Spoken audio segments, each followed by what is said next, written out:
कुरुक्षेत्र में एक युवा को, अभिमन्यु को 6 लोगों ने चक्रव्यूह में मारा था। 6 चक्रव्यूह में फंसाकर मारा था। सर, चक्रव्यूह के अंदर डर होता है, हिंसा होती है, और अभिमन्यु को चक्रव्यूह में फंसाकर, ट्रैप कर 6 लोगों ने मारा। मैंने चक्रव्यूह के बारे में थोड़ी रिसर्च की और पता लगा कि चक्रव्यूह का एक दूसरा नाम होता है पद्मव्यूह, मतलब लोटस फॉर्मेशन।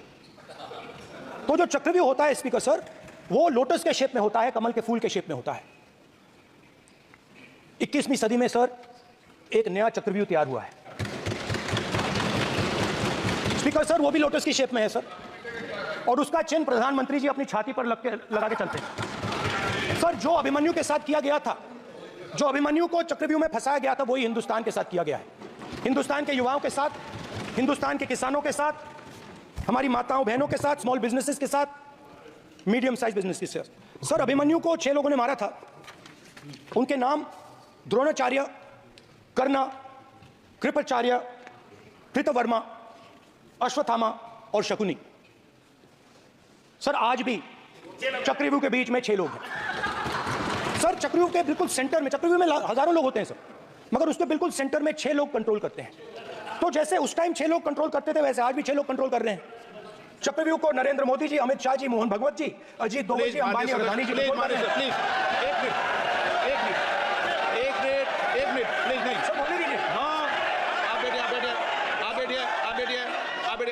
माननीय सदस्य, आप संवैधानिक पद पर हैं। आपके कई माननीय सदस्यों ने यहाँ पर मुझे लिख कर दिया है कि जो माननीय सदस्य का सदस्य नहीं है उसका नाम नहीं लें। आपने लिख के दिया है। नो, आपने क्या, आप उसकी पालना करना चाहते हो? गलत। मैं माननीय सर, अगर आप चाहते हैं तो मैं एक मिनट मैं प्रतिपक्ष के नेता से ये तो अपेक्षा करूंगा सही कि वो सदन की नियम मर्यादा को बने, ये अपेक्षा करता हूं। आप चाहे नहीं करें, पर मैं अपेक्षा करता हूं। नहीं सर, मैं, अगर आप चाहते हैं सर, मैं NSA का और अदानी और अंबानी का नाम इस लिस्ट से निकाल देता हूं।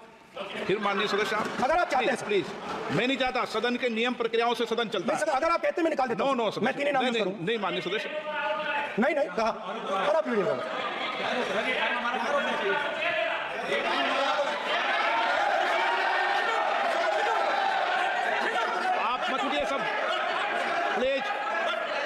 समझाइए उनको।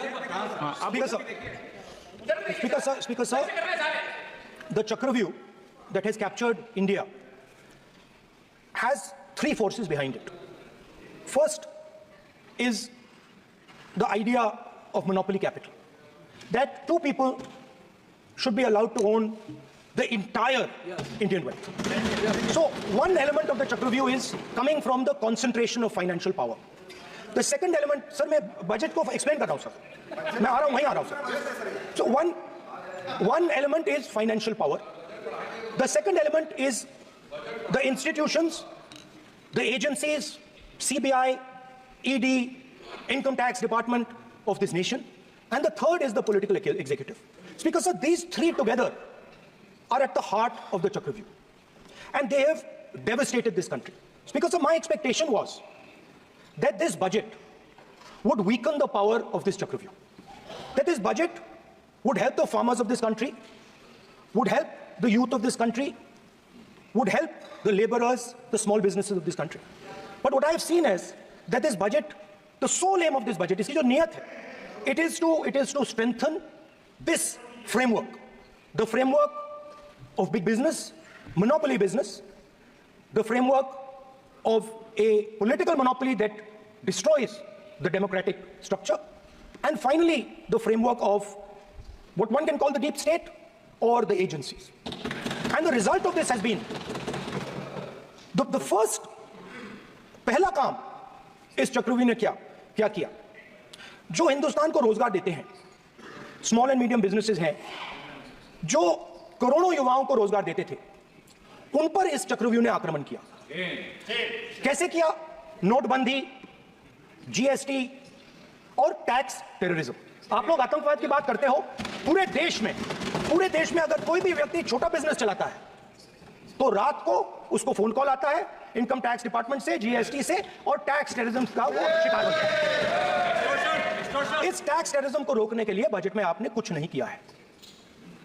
तो टैक्स टेररिज्म के कारण और ये जो आपकी नीतियां हैं, जो आपने कोविड के समय बड़े बिजनेसेस की मदद की और जो स्मॉल एंड मीडियम बिजनेसेस थे उनको खत्म किया, उसके कारण आज हिंदुस्तान के युवाओं को रोजगार नहीं मिल सकता है। बिल्कुल एक युवा को रोजगार नहीं मिल सकता है। अब फाइनेंस मिनिस्टर बैठी हैं, अब युवाओं के लिए आपने क्या किया? बजट में आपने इंटर्नशिप प्रोग्राम की बात करी और यह शायद एक मजाक है, क्योंकि आपने कहा कि इंटर्नशिप प्रोग्राम सिर्फ हिंदुस्तान की 500 सबसे बड़ी कंपनियों में होगा और 99% जो हमारे युवा हैं उनको इस इंटर्नशिप प्रोग्राम से कुछ लेना देना नहीं है, कोई फायदा नहीं होने वाला है। तो आपने पहले टांग तोड़ दी और उसके ऊपर आप बैंडेड लगाने की कोशिश कर रहे हैं। मेन मुद्दा आज युवाओं का एग्जाम पेपर लीक है। जहां भी हम जाते हैं, आपने बेरोजगारी का चक्रव्यूह बना दिया इनके लिए, और जहां भी हम जाते हैं वो कहते हैं देखिए बेरोजगारी है मगर पेपर लीक भी होता है। तो आपने एक साइड पेपर लीक चक्रव्यूह, दूसरी साइड बेरोजगारी चक्रव्यूह। पेपर लीक मैं आपको बताता हूं 10 साल में 70 बार हुआ है। अगर आप जानना चाहते हैं, 10 साल में 70 बार हुआ है। तो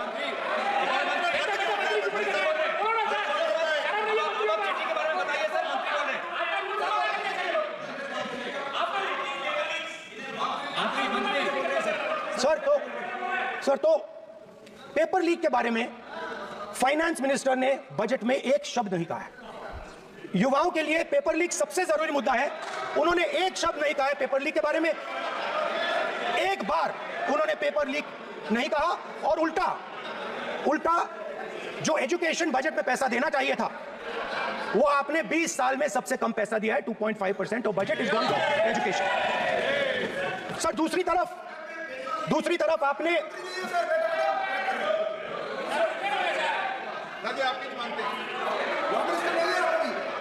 सर ये रनिंग कमेंट्री कर रहे हैं सर, दूसरी तरफ पहली बार सेना के जवानों को आपने अग्निवीर के चक्रव्यूह में फंसाया। सही बात।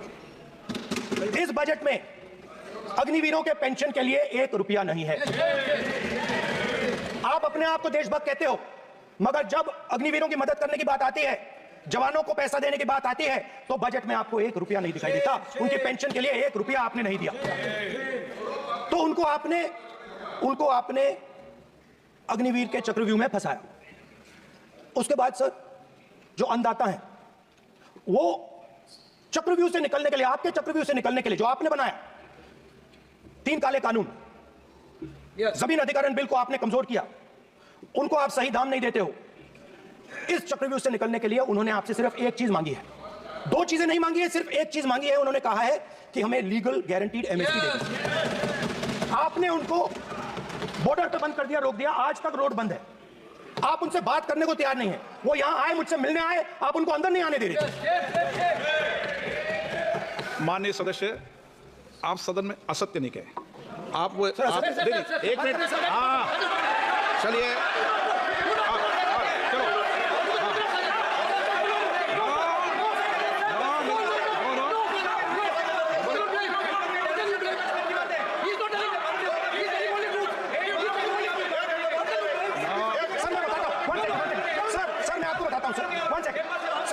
बताता हूं सर, जो मुझे एक सेकंड, मैं आपको फैक्ट बताता हूं, फिर आप मुझे करेक्ट कर दीजिए। स्पीकर सर, फार्मर्स का डेलीगेशन नहीं सर, मैं आपको फैक्ट बताता हूं। पर आपके माननीय सदस्यों को कहते हैं वो सदन पर आरोप नहीं लगा।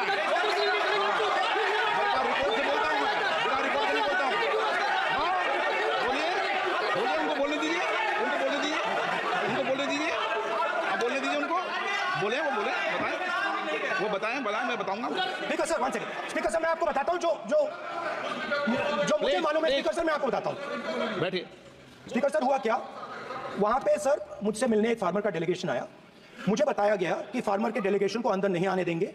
मैं उनसे मिलने जब गया तब उनको अंदर आने के दिया गया था। सर ये फैक्ट है सर।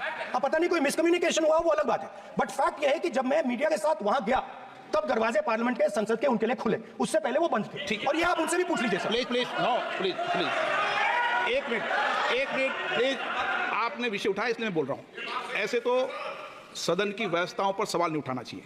किसको आने दें, एक मिनट प्लीज बैठिए, किसको आने दें, किसको अलाउ नहीं करने दें, ये स्पीकर का जुडिक्शन होता है। नंबर एक, जब ये सूचना आई आप मिले, उनसे अंदर मिले, लेकिन उसमें एक सदन की मर्यादा का उल्लंघन हुआ कि कभी सदन में माननीय सदस्य के अलावा दूसरा कोई व्यक्ति बाइट नहीं दे सकता। हाँ, और आपकी मौजूदगी में बाइट दी, ये क्लियर करना चाहता हूँ। सर ये टेक्निकलिटी है सर, ये मुझे मालूम नहीं थी। कोई बात। बट सर प्लीज नो, माननीय यहाँ पे हीरोइंस आके फाइट ले रही है सर। आप मत बोलिए, आपके नेता बोल रहे हैं। तो स्पीकर सर, तो महिला आरक्षण है तो ये आपको बेटे बेटे स्पीकर कमेंट्री सर, करने का हम अधिकार नहीं चाहते है। माननीय प्रतिपक्ष नेता आपके बेटे बेटे सदस्य कमेंट्री कर रहे हैं, फिर वो कहते हैं कि लोग क्यों कमेंट्री कर रहे हैं। सर हम चाहते थे, हमारा एक्सपेक्टेशन था कि जो अन्नदाता है, जो सरकार से सिर्फ एक चीज मांग रहा है, लीगल गारंटीड एमएसपी। हमें लगता था कि ये कोई बड़ा काम नहीं है सर, ये इतना बड़ा काम नहीं है। हमें लगता था कि अगर सरकार बजट में इसका प्रोविजन कर देती, अगर बजट में इसका प्रोविजन कर देती, तो जो हमारे किसान हैं जो चक्रव्यूह में, आपके चक्रव्यूह में फंसे हैं, वो निकल पाते। ये हमारी थिंकिंग थी। मगर आपने नहीं किया, तो मैं यहां इंडिया गठबंधन के तरफ से गारंटी देता हूं कि हम ये काम करके दिखा देंगे। जो आपने अपने बजट में नहीं किया, वो मैं हिंदुस्तान के सब किसानों से कहना चाहता हूं, गारंटीड लीगल एमएसपी हम इस सदन में पास करके आपको देंगे।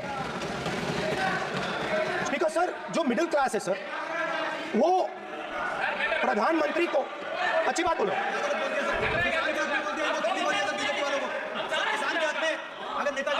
आप बेटे बेटे टिप्पणी आप मत करो, आप करोगे तो वो भी करेंगे। आप मत करो, मैं सब साइलेंट करो प्लीज। फिर टिप्पणी कर रहे हो आप, प्लीज मानिए। सर मिडिल क्लास जो है, वो शायद इस बजट से पहले प्रधानमंत्री को सपोर्ट करता था। जब प्रधानमंत्री ने कोविड के समय उनसे थाली बजवाई थी, तो उन्होंने दबाकर थाली बजाई, धड़ धड़ थाली बजाई। हमें अजीब लगा, मगर प्रधानमंत्री ने मिडिल क्लास को ऑर्डर दिया, तो मिडिल क्लास ने थाली बजाई। उसके बाद प्रधानमंत्री ने उसी मिडिल क्लास से कहा, मोबाइल फोन की लाइट जलाओ, और मोबाइल फोन की लाइट जली। मिडिल क्लास ने, पूरे हिंदुस्तान में मिडिल क्लास ने मोबाइल फोन की लाइट जला दी। अब इस बजट में आपने उसी मिडिल क्लास के एक छुरा पीठ में मारा, दूसरा छुरा छाती में, एक इधर मारा और एक इधर मारा। इंडेक्सेशन जो आपने कैंसिल की, वो पीठ में छुरा था, और जो कैपिटल गेन्स टैक्स आपने बढ़ाया, वो छाती में छुरा था। आपने long term capital gains tax को 10% से 12.5% किया, यहां छाती मारी, यहां छुरी मारी, और शॉर्ट टर्म को 15 से 20% छुरी मारी। दुख की बात है, मगर इसमें एक इंडिया गठबंधन के लिए एक हिडन बेनिफिट है। मिडिल क्लास अब आपको छोड़ने जा रही है और इस साइड आ रही है। तो मेरा कहना है, जहां भी आपको मौका मिलता है, आप चक्रव्यूह बना देते हो। एक चांस मिलता है, आप चक्रव्यूह बना देते हो। हम चक्रव्यूह तोड़ने का काम करते हैं। हमारे बजट में किसान का कर्जा माफ हुआ, चक्रव्यूह तोड़ा। मनरेगा हुआ, चक्रव्यूह तोड़ा। तो हम चक्रव्यूह तोड़ने का काम करते हैं, आप चक्रव्यूह बनाने का काम करते हो। आप चाहते हो कि हिंदुस्तान छोटे खांचों में रहे, और हिंदुस्तान के गरीब लोग सपना ना देख पाए, सिर्फ अदानी और अंबानी। क्या सर मैं सर कैसे बोलूं सर? माननीय सदस्य, एक मिनट माननीय सदस्यगण, आपके उपनेता मुझे लिखित में पत्र देके गए हैं कि कोई भी माननीय सदस्य जो इस सदन का सदस्य नहीं, उसके बारे में टिप्पणी ना करें। वो लिखित में देखे गए, इसलिए आपको। स्पीकर सर, आप बैठ जाइए। स्पीकर सर, तो अगर सर मैं आपसे सवाल पूछना चाहता हूं। मेरे से सवाल मत नहीं पूछ सकते आप। Sorry sir. सर तो सर मैं फिर मैं सर 3 और 4 कह देता हूं उनको। 3 और 4 ठीक है सर? अब नाम नहीं ले सकता तो कुछ तो कहना पड़ेगा सर। 3 और 4 कह देता हूं, कोई और। आपके माननीय सदस्य को बता दें क्यों लिख के चिट्ठी गए मुझे। हरियाणा के पूर्व मुख्यमंत्री पर जब इस प्रकार के आक्रमण करते हैं, हरियाणा के पूर्व मुख्यमंत्री के संदर्भ पर हमको आपने चिट्ठी भेजी। एक पूर्व मुख्यमंत्री को आप 2 उद्योगपति से जोड़ना चाहते हैं, एक किसान नेता जो हरियाणा के, आज उन पर आपको अलाउ किया गया? जोड़ना चाहते हैं, ये है सदन की मर्यादा। आप ये चिट्ठी मुझे लिख के गए हैं, उसकी मर्यादा का ये आपको बोलने नहीं दे रहे, ये आपको बोलने दे रहे। आपसे मेरी ये अपेक्षा है, आपसे आप सदन, एक मिनट प्लीज, आप सदन के नेता, सदन के आप प्रतिपक्ष के नेता हैं, ये सदन की अपेक्षा रहती है कि हम सदन का डेकोरम, डिसिप्लिन और उसको बढ़ा के रखें। स्पीकर सर, इसलिए आप जो विषय रखें वो नियम प्रक्रिया में रखें। स्पीकर सर, मगर मैं ये कैसे कहूं, इन लोगों के इनका इंडिकेशन कैसे दूं मैं सर? आप मुझे बता दीजिए सर, कोई दूसरा तरीका हो सर, नाम नहीं लेने हो तो कोई और तरीका दे दीजिए सर। अच्छा, एक मिनट, आप ज्ञान मत बांटो उनको, वो ज्ञानी है। सर A1 A2 चलेगा सर, A1 A2। माननीय प्रतिपक्ष के नेता, मैं आपसे फिर अपेक्षा कर रहा हूं कि आप कम से कम नियम प्रक्रियाओं की पालना करेंगे। सदन में आप अब प्रतिपक्ष के नेता हैं, ये अपेक्षा। सर हम PM is speaking, Home Minister speaking, you are not telling this. You are only advising LOT, sir. How can it be? How can it be, sir? How can it be? आप होना चाहिए, sir. आप होना चाहिए. आप होना चाहिए. तोड़ो उसके आगे पीछे वाला। स्पीकर सर, मैं तो सबसे ये अपेक्षा, आप बैठ जाइए। आप किसने कहा? प्लीज बैठिए। पॉइंट ऑफ ऑर्डर जानते हो? पॉइंट ऑफ ऑर्डर क्या होता है? प्लीज बैठो। हमारे नेता बोल रहे हैं point of order, please. Speaker sir, एक मिनट प्लीज बैठिए। एक स्पीकर सर, ये जो दो लोग हैं सर, ये हिंदुस्तान के इंफ्रास्ट्रक्चर को, बिजनेस को कंट्रोल करते हैं सर। इनके पास एयरपोर्ट है, टेलीकॉम का सिस्टम है, अब पोर्ट्स हैं, अब रेलवेज में जा रहे हैं।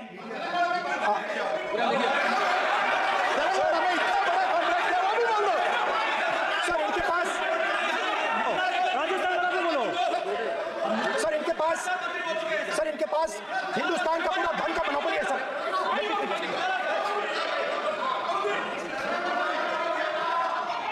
सर इनके पास हिंदुस्तान के धन की मोनोपोली है।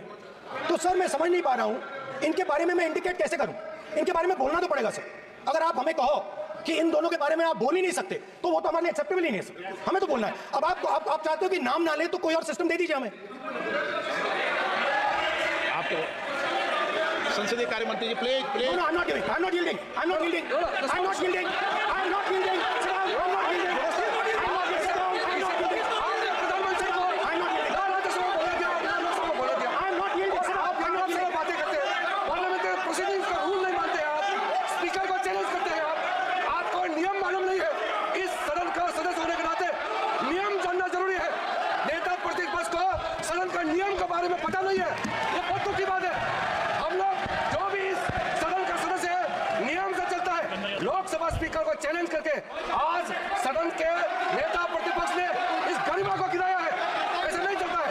देश नियम से चलता है, सदन नियम से चलता है, संविधान से चलता है। ऐसा नहीं होता है।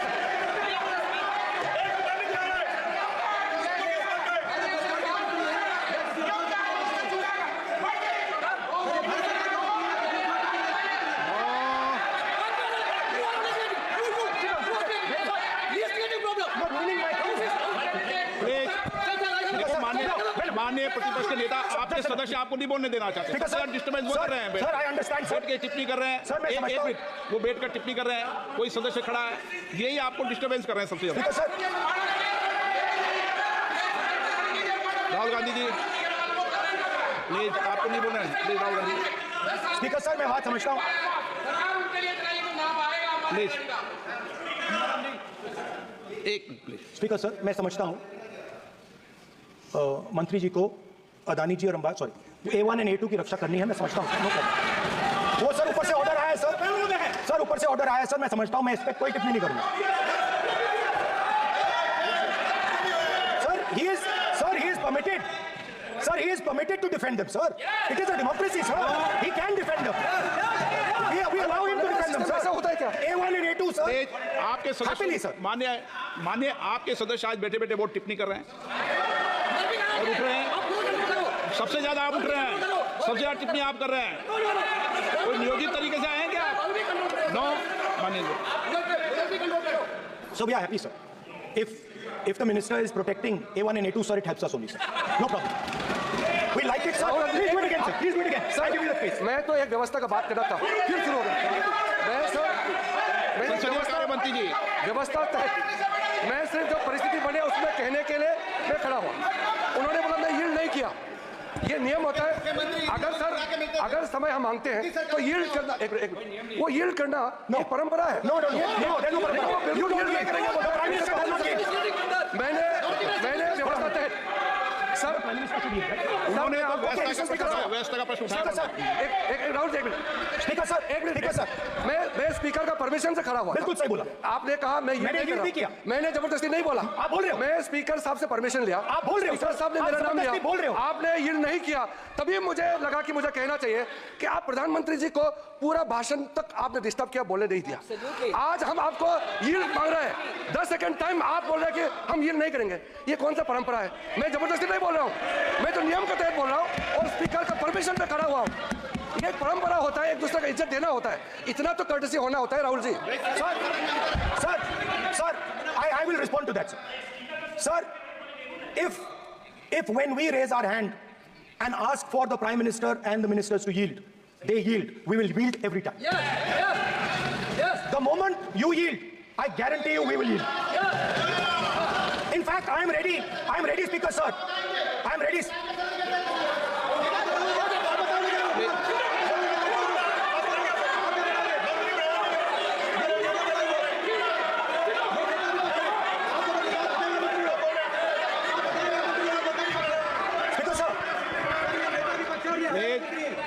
देखिए, आप सभी लोग आप प्रतिपक्ष के नेता को डिस्टर्बेंस कर रहे हैं और मैं आपको बार आप डिस्टर्बेंस कर रहे हैं। वेणुगोपाल जी सब जगह डिस्टर्बेंस कर रहे हैं।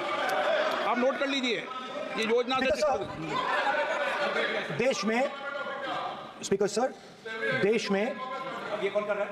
तकरीबन 73% दलित, आदिवासी और पिछड़े वर्ग के लोग हैं और ये हिंदुस्तान की मेन शक्ति है, स्ट्रेंथ है। और सच्चाई है कि इनको कहीं भी जगह नहीं मिलती है। इनको बिजनेस में जगह नहीं मिलती है, इनको कॉर्पोरेट इंडिया में जगह नहीं मिलती है, इनको सरकारों में जगह नहीं मिलती है। ये देखिए सर, प्लीज ये देखिए सर, एक फोटो देखिए। एक मिनट प्रतिपक्ष, एक मिनट। मैंने पहले भी आपसे अपेक्षा की थी, अब आप प्रतिपक्ष के नेता हैं, संवैधानिक दायित्वों पर है। क्या सर? ओके, एक सर, मैं फोटो दिखा रहा हूं, एक फोटो दिखा रहा हूं। एक मिनट, आपने टीवी ऑफ कर दिया सर? नो टीवी कोई ऑफ नहीं है। वो देखिए सर, ऑफ हो गया। मेरा फोटो दिखा, कोई नहीं होता सर, ऑफ है सर। नो सर दिखाइए सर, एक ऑफ है सर। नो, आप टीवी ऑफ कर लेते हो। प्लीज आप बैठिए, एक बात सुनिए। ओके सर, नहीं आप अपोलोजाइज सर। नहीं, नो अपोलाइज, मैं आपको अपोलाइज के लिए दिखे रहा। आप प्रतिपक्ष के नेता है तो मेरी ये अपेक्षा रहती है कि सर, ये देखिए सर, बंद होगी। आप सदन की मर्यादा को रखें। सर, जब भी मैं उसको हटाना चाहता हूं मुझे ये करना है सर। वो देखो आगे क्या डर रहे हैं सर? फोटो से, शिव जी के फोटो से डरते हैं सर, इस फोटो से डरते हैं अभी। पोस्टर नहीं आने दूंगा, गलत तरीका है ये, नहीं आने देंगे, पोस्टर नहीं लेने देंगे सदन में, सर, फोटो गलत तरीका है। सर, फोटो दिखाना गलत नहीं है सर। आपकी परमिशन लेके परमिशन नहीं है आपको। सर, मैं ये फोटो दिखाना चाह रहा हूं, मैं समझाना चाह रहा हूं। नियम के तहत परमिशन नहीं है माननीय। अच्छा सर, मैं ये फोटो समझाना चाह रहा हूं सर। इसमें ये जो बजट का जो हलवा है सर, ये बट रहा है और इस फोटो में सर मुझे एक ओबीसी अफसर नहीं दिख रहा, एक आदिवासी अफसर नहीं दिख रहा, एक दलित अफसर नहीं दिख रहा मुझे। ये हो क्या रहा है सर? सर, देश का हलवा बट रहा है सर और इसमें 73% का एक है ही नहीं सर। ये आप लोग हलवा खा रहे हो और बाकी देश को हलवा मिल ही नहीं रहा है। ठीक है सर, 20 अफसरों ने बजट को तैयार किया, हमने पता लगाया। 20 अफसर, शांत हो जाइए प्लीज सर। 20 अफसरों ने, उनके नाम मेरे पास है, अगर आप नाम चाहते मैं दे दूंगा। 20 अफसरों ने हिंदुस्तान का बजट तैयार किया है। मतलब हिंदुस्तान का जो हलवा है 20 लोगों ने बांटने का काम किया है। अब स्पीकर सर, उन 20 लोगों में से 90% लोगों में से सिर्फ 2 हैं, एक माइनॉरिटी और एक ओबीसी। और इस फोटो में एक भी नहीं है। मतलब फोटो में आपने पीछे कर दिया, फोटो में तो आने नहीं दिया आपने, कोई नहीं आ सकता। और मैं चाहता था कि बजट में जाति जनगणना की बात उठे, जो पूरा देश चाहता है। 90% हिंदुस्तान जाति, 95% जाति जनगणना चाहता है। कौन चाहते हैं? दलित चाहते हैं, आदिवासी चाहते हैं, पिछड़ा वर्ग चाहता है, गरीब जनरल कास्ट के लोग चाहते हैं, माइनॉरिटी चाहते हैं, सब चाहते हैं, क्योंकि सब लोगों को यह पता लगाना है कि हमारी भागीदारी कितनी है, हमारी हिस्सेदारी कितनी है। मगर सर, मैं देख रहा हूं सर, सरकार हलवा बांटती जाती है, और बांटता कौन है? वही 2-3% लोग, और बढ़ता किसको है? वही 2-3% लोग,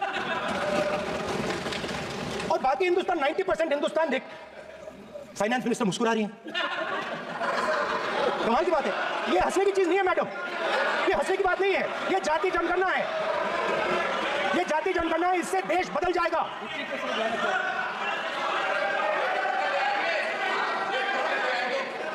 सर आपको सर ये जो सर जो पद्मव्यूह वाले हैं, उसको चक्रव्यूह को पद्मव्यूह भी कहा जाता है। सर जो पद्मव्यूह वाले हैं, इनको गलतफहमी है, ये सोचते हैं कि देश के युवा, देश के पिछड़े लोग अभिमन्यु हैं, देश के पिछड़े लोग अभिमन्यु नहीं है, अर्जुन है।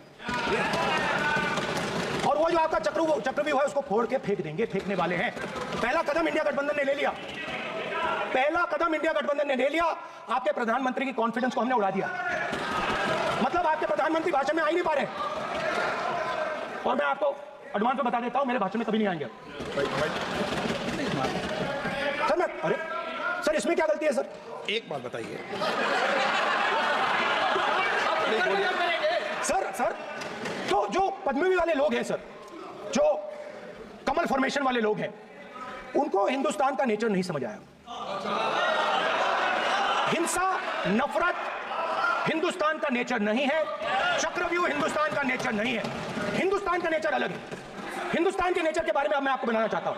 हर धर्म में चक्रव्यूह के खिलाफ फॉर्मेशन होता है, हर धर्म में। माननीय सदस्य, आप जानते हो हिंदू धर्म में चक्रव्यूह का ऑपोजिट क्या होता है, जानते हो आप चेयर को एड्रेस। मैं बताता हूं सर, शिव की बारात होती है सर, शिव की बारात में कोई भी आ सकता है, किसी भी धर्म का कोई भी व्यक्ति आ सकता है, बारात में आ सकता है, नाच सकता है, गा सकता है, अपना सपना देख सकता है।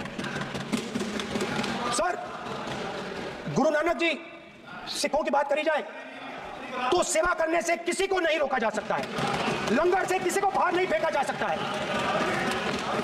सर इस्लाम में कोई भी मस्जिद में आ सकता है, चर्च में कोई भी घुस सकता है, समुदाय में कोई भी आ सकता है सर, मगर इनके चक्रव्यूह में सिर्फ 6 लोग हैं सर।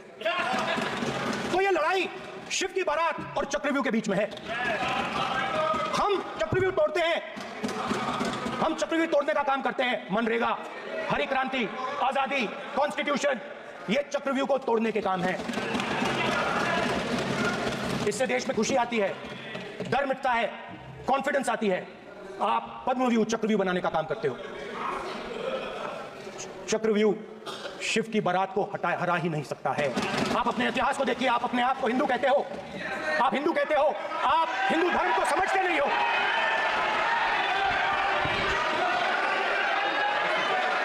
आप चक्रव्यूह बनाने वाले लोग हो, बोगस। स्पीकर सर, तो अंत में मैं ये कहना चाहता हूं, अब शांत हो जाए, खत्म कर रहा हूं सर, घबराइए मत, डरो मत। स्पीकर सर, कुछ महीने पहले सर, मैं जो आपने चक्रव्यूह, स्पीकर सर, जो चक्रव्यूह बनाए गए हैं, नहीं कोई अपमान नहीं किया, मैंने कोई अपमान नहीं किया, मैं कर नहीं सकता कभी, जिंदगी भर मरने तक मैं अपमान नहीं कर सकता। क्या बात कर रहे हो आप, क्या बात कर रहे हो सर? तो आपने ये छोटे छोटे चक्रव्यूह बना रखे हैं, मैं इनको समझने की कोशिश करता हूं अपने छोटे से तरीके से। कुछ महीने पहले मैं 6-7 घंटे बढ़इयों के साथ काम किया। वहां विश्वकर्मा जी थे, उनसे मैंने एक सवाल पूछा। मैंने उनसे कहा कि आपको किस चीज से दुख होता है, किस चीज से आपको दर्द होता है? उन्होंने मुझे कहा, राहुल बात सुनिए, आपको समझ आ जाएगी, बात सुनिए, समझिए। सर इंटरप्ट कर रहे हैं सर, अब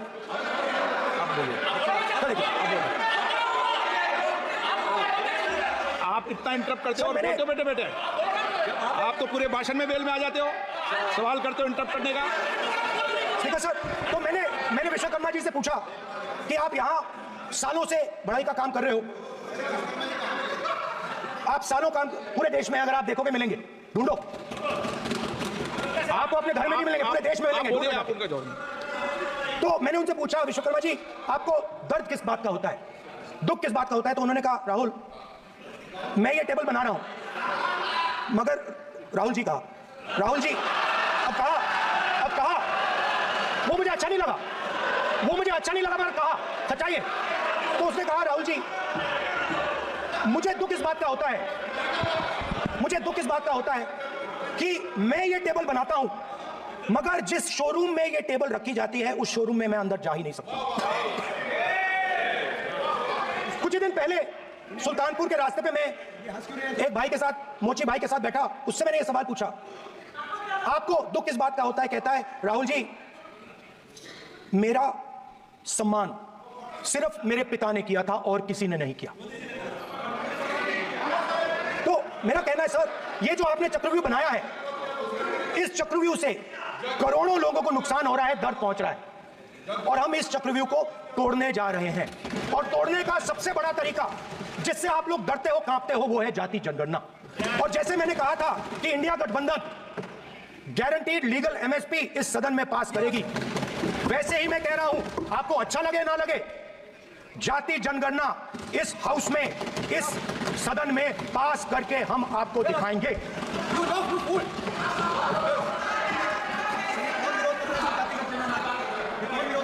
क्यों बैठे बैठे टिप्पणी कर रहे हो आप? क्यों बैठे बैठे टिप्पणी कर रहे हो? फिर वो टिप्पणी करेंगे। स्पीकर सर, जाति जनगणना से ये जो छोटे छोटे खांचे आपने बनाए हैं, ये जो आपने सिस्टम बनाया है, चक्रव्यूह का सिस्टम बनाया है, ये टूट जाएगा।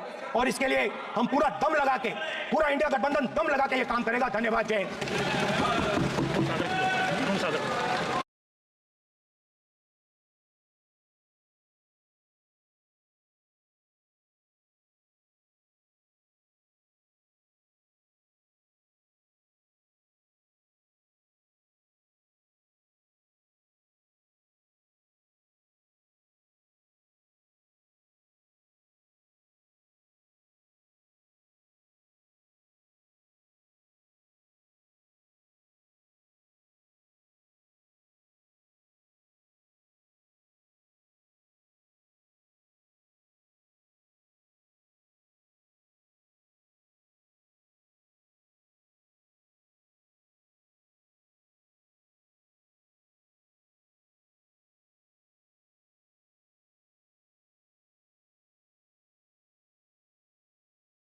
आपने कहा, आपने कहा अग्नि, उन्होंने कुछ नहीं बोला, उन्होंने आपके शब्दों को बोला कि अग्नि, एक मिनट, मेरा नाम लिया सर। हाँ, तो मैं बोलने दूंगा आपको।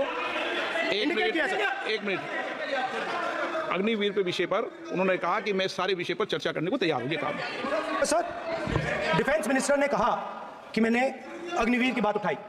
सब पहले भी डिफेंस मिनिस्टर ने कहा था कि शहीद अग्निवीर परिवारों को कॉम्पनसेशन दिया गया है, और उन्होंने कहा, हाउस में कहा कि 1 करोड़ रुपया कॉम्पनसेशन दिया गया है, मगर सर वो गलत था। सर, उस शहीद परिवार को इंश्योरेंस दिया गया था, कॉम्पनसेशन नहीं दिया गया था। सर, मैं ये कहना चाहता हूं, सर ये सच है सर। और सर, भाषण के एकदम बाद सर कॉम्पनसेशन दिया था सर। सर ये सच्चाई है सर, इसको कोई नकार नहीं सकता, ये सच्चाई है सर। सर आखिरी बात सर, आपने एक और चक्रव्यूह बना दिया है सर। मीडिया वालों को सर आपने पिंजरे में बंद कर दिया सर, उनको बाहर निकाल दीजिए। एक मिनट, माननीय